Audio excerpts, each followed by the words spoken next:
Dementia Talk Graph.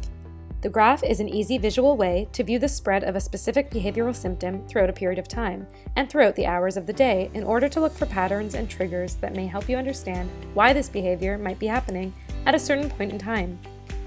You can also view your progress in managing and responding to the behavior over time. The graph also syncs with the scheduler. All you need to do is press the sync button at the top right, and the scheduled tasks will appear on the graph in purple dots. If you want to know what the task is, you can press on each dot to find out what activity the person was doing at the time and who they were with. Pressing the sync button again will remove the schedule from your screen. You can also sync specific medications to see if they have any effects or correlation with the behavior and symptom being tracked. If you use this feature, you will see on the graph that it shows lines on the times the medication was taken and plus or minus icons to demonstrate any changes in the dosage of medication. Team members who have access to view the behavior tracker will be able to see the graph.